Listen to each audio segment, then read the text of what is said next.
Assalamualaikum warahmatullahi wabarakatuh. Perkenalkan, nama saya Hilda Maria Ulfa, NIM U 2019-1039.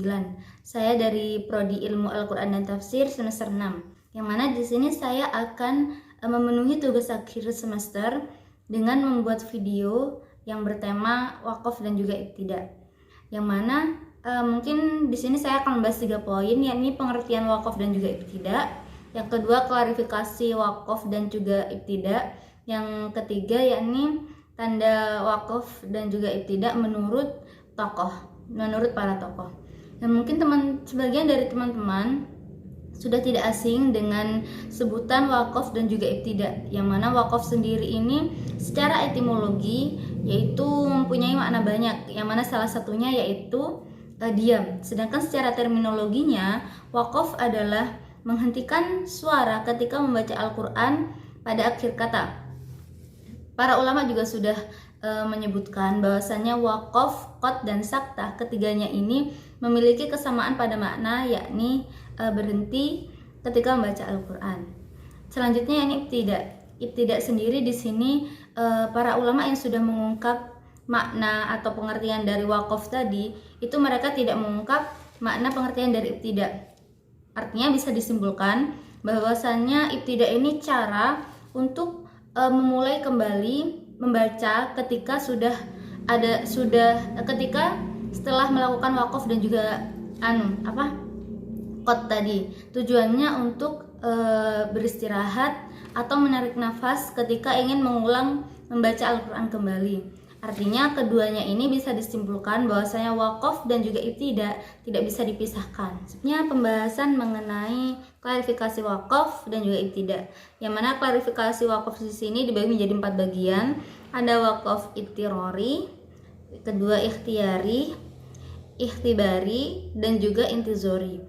Yang pertama yakni wakaf ittirori. Yang mana wakaf ini biasanya digunakan para qori ketika dalam keadaan terpaksa. Semisal contoh ketika kita membaca Al-Quran dan mana ketika sampai pada pertengahan ayat kita bersin atau batuk. Nah, itu diperbolehkan berhenti secara terpaksa. Nah, berhenti tersebut dinamakan dengan wakaf ittirori. Yang kedua yakni ikhtibari. Ikhtibari ini digunakan untuk berhenti sesuai dengan perintah penguji. Maksudnya ketika kita mengikuti lomba, yang mana untuk tahu dengan benar bagaimana berhenti dengan benar, wakaf dengan benar, dan menggunakan ibtidak dengan benar, itu diperbolehkan menggunakan wakaf ikhtibari ini. Terus yang ketiga yakni wakaf ikhtiyari, yang mana wakaf ikhtiyari ini sengaja dipilih oleh qori untuk berhenti tanpa adanya sebab apapun. Ini biasanya yang sering kita gunakan ketika membaca Al-Quran, yang mana bebas berhenti pada ayat manapun asalkan ketika memulai itu ibtidaknya sesuai dan baik dan benar, seperti itu. Yang terakhir yakni intizori. Intizori di sini digunakan ketika qori ingin membaca sesuai dengan riwayat yang ada. Maksudnya dalam satu ayat itu dia membaca sesuai dengan riwayat ilmu qiraat, seperti itu. Selanjutnya klarifikasi mengenai ibtidak. Nah, klarifikasi ibtidak di sini sama dengan wakaf tadi. Di sini ibtidak juga dibagi menjadi 4, yakni ada ibtidak tam, kafi, hasan, dan juga qabih. Yang mana ibtidak tam sendiri itu adalah susunan kalimat yang tidak berkaitan dengan kalimat sebelumnya, baik itu dari segi lafadz ataupun makna. Contohnya semisal pada Quran surat Al-Baqarah ayat 8. Di situ biasanya untuk menandai agar kita bisa tahu itu ibtidak tam atau bukan, biasanya kalau yang tam ini ditandai dengan huruf ain atau biasa kita sebut dengan makro. Nah, biasanya kalau sudah ada tanda tersebut, makna dari ayat 7 ke 8 itu sudah berbeda tema atau beda paragraf, seperti itu. Yang selanjutnya ini ibtidak kafi. Kafi di sini merupakan susunan kalimat yang sempurna tapi memiliki kaitan dalam segi dalam segi maknanya saja. Contoh pada Quran surat Al-Baqarah ayat 7, yang mana pada lafadz khotama itu disebut kafi sebab pada ayat 6 dan 7 itu berkaitan secara maknanya. Artinya masih satu tema, beda dengan kafi tadi. Sedangkan kafi tadi itu pada ayat 7 sama 8 itu sudah berbeda tema. Seperti itu. Yang ketiga yakni ibtidak hasan. Ibtidak hasan di sini termasuk susunan kalimat yang mudah untuk difahami maknanya atau maksudnya. Yang mana ibtidak hasan ini berkaitan hanya dari segi tetapi berkaitan dari segi lafadz dan juga makna. Jadi ibtidak hasan ini dia berkaitan dua-duanya, baik dari sisi lafadz ataupun juga makna. Semisal contoh pada Quran surat Al-Fatihah ayat 2 dan 3, yang mana antara kedua ayat tersebut itu masih berkaitan dan maknanya itu masih satu tema, yang mana pada ayat 2 dan 3 itu termasuk pujian kepada Allah Subhanahu wa taala. Yang terakhir adalah ibtidak qabih, yang mana qabih di sini memiliki susunan kalimat yang berkaitan erat dengan kalimat sebelumnya hingga bisa merubah makna. Contohnya pada Quran surat Al-Asr ayat 2 dan 3 yang berbunyi Bismillahirrahmanirrahim. Innal insana lafi khusrin illa. Nah, pada ayat kedua dan 3 ini masih maknanya itu berkaitan erat, yang mana mayoritas orang biasanya berhenti pada lafadz illah. Nah, illah di sini itu pada kata tersebut itu tidak boleh berhenti di situ. Artinya berhentinya kurang pas seperti itu. Sebab lafadznya itu masih berkaitan dan jika berhenti pada lafadz illah itu mampu merubah makna. Mungkin alangkah baiknya diteruskan pada lafadz yang memang masih jika dilanjutkan itu jelas maknanya. Semisal contohnya Bismillahirrahmanirrahim. Innal insana lafi khusrin illal ladzina. Itu bisa kita memulai ibtidak pada illal ladzina amanu dan seterusnya, seperti itu. Poin yang terakhir yakni mengenai tanda-tanda waqaf dan juga ibtidak menurut para tokoh. Yang mana sebenarnya dalam menentukan waqaf dan juga ibtidak itu bukan hal yang mudah, apalagi bagi sebagian orang yang belum menguasai ilmu bahasa Arab. Untuk itu para ulama di sini merumuskan tanda-tanda waqaf dan juga ibtidak ini tujuannya untuk mempermudah para pembaca menentukan di mana tempat yang tepat untuk berhenti atau tempat yang harus terus dan mana tempat yang sesuai untuk memulai ibtidak ketika membaca Al-Qur'an. Nah, di sini ada tanda-tanda menurut para tokoh mengenai waqaf, antara lain yang pertama menurut Muhammad Ibnu Taifir Al-Sajawandi dalam bukunya yang berjudul I'lal Al-Wuquf fi Al-Qur'an Al-Karim. Di situ beliau menyebutkan 5 tanda, bisa kita lihat. Yang pertama ada huruf mim atau biasa disebut dengan waqaf lazim. Yang mana waqaf lazim di sini itu waqaf yang berhenti di akhir kata secara sempurna. Yang kedua huruf ta. Huruf ta di sini sebagai tanda waqaf mutlak, yang mana tidak boleh terus, artinya lebih baik berhenti. Yang ketiga huruf shad.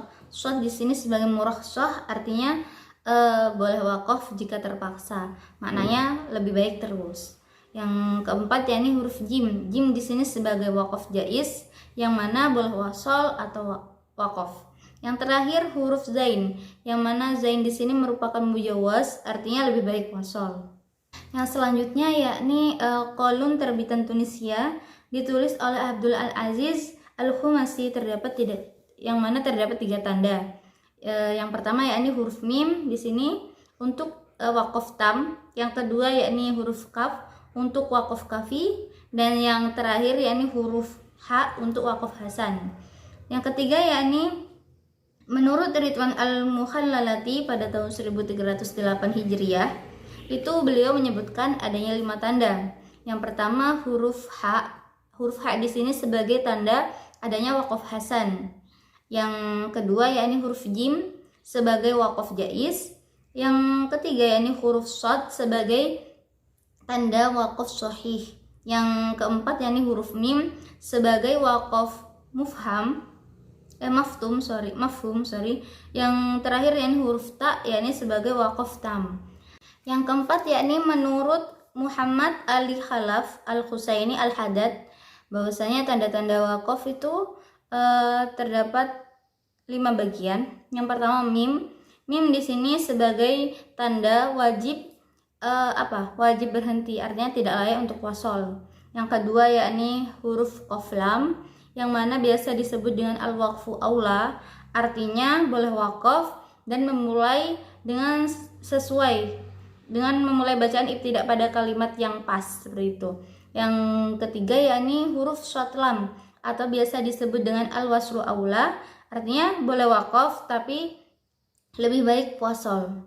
Yang keempat yakni jim sebagai wakaf jaiz, dan yang terakhir yakni alif lam. Artinya alif lam ini boleh wakaf dan memulai ibtidak itu pada kata alif lam tersebut. Yang kelima yakni pada tahun 1342 Hijriah, Lajnah Azhariyah menetapkan tanda wakaf itu sebagai berikut. Yang pertama huruf mim untuk wakaf lazim, yang kedua alif lam untuk wakaf mamnu, artinya terlarang, yang ketiga yakni jim sebagai wakaf jaiz, yang keempat shad lam untuk menunjukkan bahwasanya boleh wakaf akan tetapi lebih baik untuk wasol, dan yang kelima yakni qaf lam menunjukkan artinya lebih baik wakaf, dan yang terakhir yakni 2.3 tanda wakaf mu'anaqah yang mana biasanya itu boleh berhenti pada salah satu tanda tersebut. Yang terakhir yakni pada mushaf lain terdapat tanda wakaf yang mana masih berkaitan dengan adanya tafsir dan juga i'rab. Yang pertama yakni tanda mim untuk wakaf sama'i, yang kedua sin untuk saktah atau biasanya saktah itu berhenti sejenak sekedar satu alif tanpa bernafas, dan yang ketiga yakni kaf yang mana kaf di situ menunjukkan hukum wakaf yang mana pada kata yang diberi tanda tersebut sama dengan tanda wakaf sebelumnya itu boleh berhenti seperti itu. Dan yang selanjutnya ini ha sebagai wakaf hasan, zain sebagai huruf zain ini boleh wakaf tapi lebih baik wasol, dan yang terakhir yakni huruf qaf yang mana qaf di sini menunjukkan wakaf dhaif, artinya lebih baik untuk wasol. Selanjutnya tanda-tanda untuk ibtidak. Nah, di sini untuk tanda-tanda ibtidak sendiri itu ulama tidak merumuskan tanda tertentu, akan tetapi bisa diketahui dari tanda wakaf yang sudah ditetapkan. Menurut Ibnu Al-Jazari, apabila para ulama memperbolehkan wakaf pada suatu kata, maka di situ juga diperbolehkan ibtidak pada kata sesudahnya seperti itu. Artinya setiap tanda yang menunjukkan boleh wakaf secara tidak langsung itu mengisyaratkan boleh ibtidak pada kata setelahnya gitu. Sementara tanda yang menunjukkan larangan untuk wakaf itu mengandung maksud tidak boleh ibtidak pada kata sesudahnya. Baik, mungkin cukup sekian materi wakaf dan juga ibtidak yang saya paparkan. Kurang lebihnya saya mohon maaf karena di sini saya juga masih belajar mengenai hal tersebut. Sekian dari saya. Wassalamualaikum warahmatullahi wabarakatuh.